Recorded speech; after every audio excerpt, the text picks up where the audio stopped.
Aí eu quero te fazer a pergunta: por que essa banda tão maravilhosa tem apenas um grande sucesso no país e as pessoas ficam nessa, né? Tem que recuperar o tempo perdido.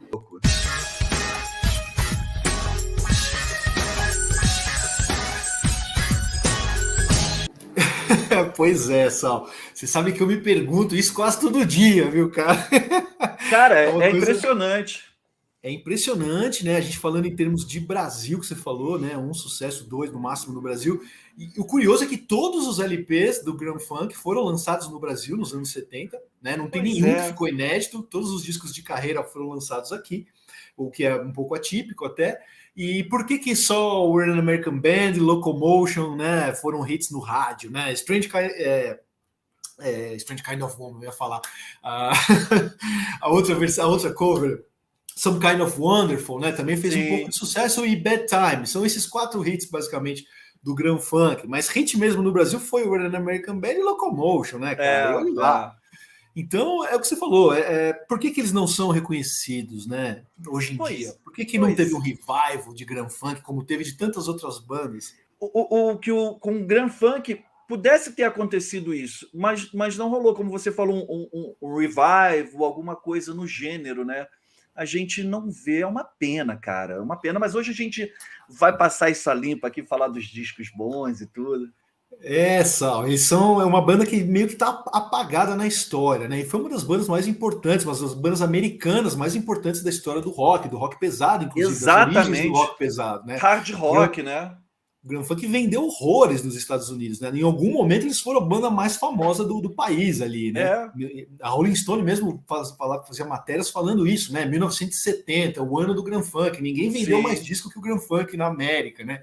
E, cara, e no Brasil também, por todos os discos terem saído aqui, é porque tinha público, né? Inclusive, as revistas da época eu sempre via boatos que o Grand Funk estava vindo para se apresentar no Brasil, isso em 74, por ali. E, cara, ou seja, tinha público, eles foram grandes nos anos 70 no mundo inteiro. Mas o que aconteceu para, no decorrer da história, décadas depois, a banda ser totalmente esquecida, né? Isso eu acho um fenômeno curioso mesmo. Você tem alguma teoria?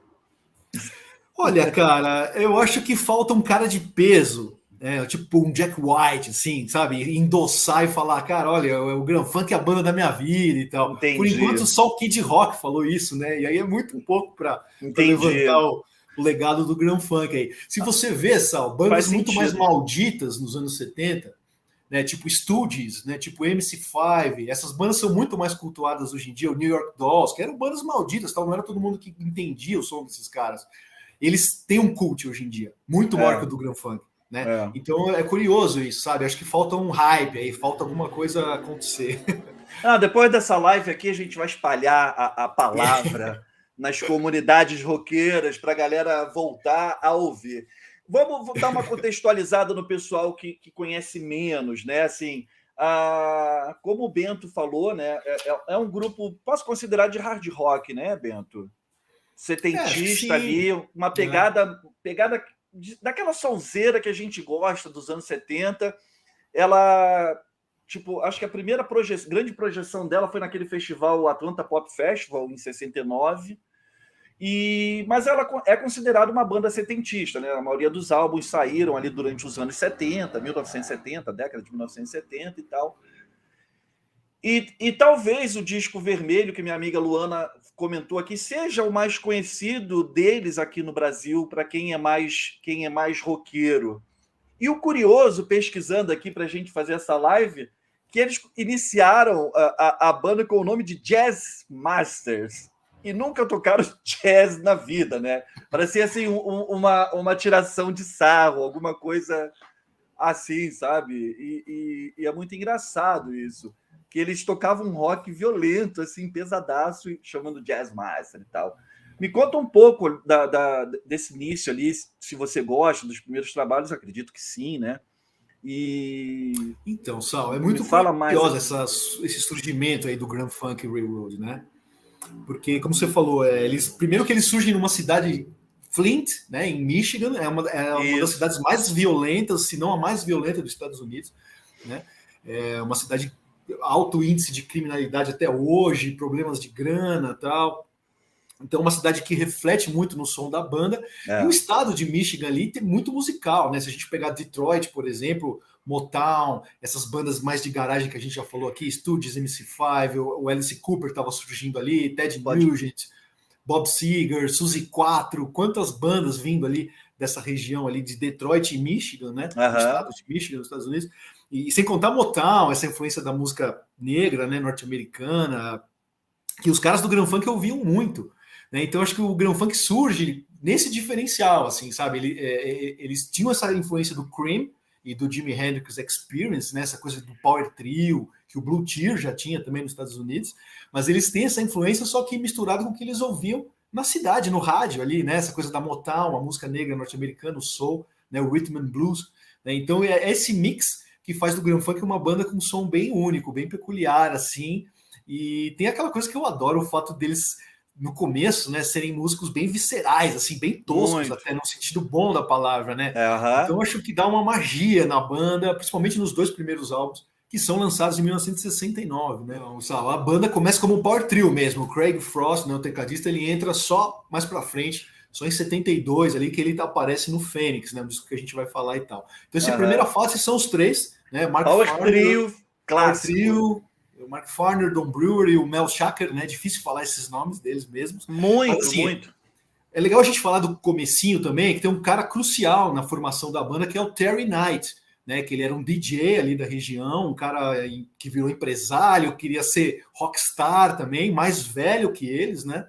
E é ele que, né, que vai montando ali o The Pack, Terry Knight and The Pack, e chama o Don Brewer, que era do Jazz Masters, né? E o Mark Farner para fazer parte dessa banda. Eu até tenho aqui os discos deles, assim, não nada demais, é um som anos 60, assim, nada muito... Para anos 60 eu acho até muito pouco, né? Fazia algumas covers, umas imitações de Stones e tal, mas aqui, lançaram esses 2 discos, e o Terry Knight começou a aprender muito sobre empresariamento de banda e tal. Então o Mark Farner aqui, ó, novinho, aqui, ó, no cantinho. Olha aí, maravilha. Aqui o Mark Farner, e o Don Brewer tá aqui atrás, ó, aqui atrás, olha ele aqui. Pode crer. Então, assim, o Terry Knight foi fundamental. Ele virou empresário da banda, produtor da banda. Foi ele que lançou o Grand Funk. E ele tinha ideias mirabolantes, assim, para vender a banda, né? Então, era um cabeça, né, ali da parada. Cara, esse estouro inicial do Grand Funk, se não fosse o Terry Knight, eu acho que não teria acontecido da forma que aconteceu. Ele projetou a banda de uma maneira muito peculiar, muito única, e com impacto muito grande, assim, com o público, né? Porque na imprensa eles eram odiados pelos críticos da época. O Grand Funk. Sério? Olha só. Eles eram odiados, assim, sofriam muitas críticas, né? Da elite musical também, outros músicos criticavam muito. Esses moleques não sabem tocar, esses moleques não sabem nada. E o público, né? O Grand Funk virou uma banda do povo, que refletia muito os anseios, as frustrações, as angústias da molecada. Claro.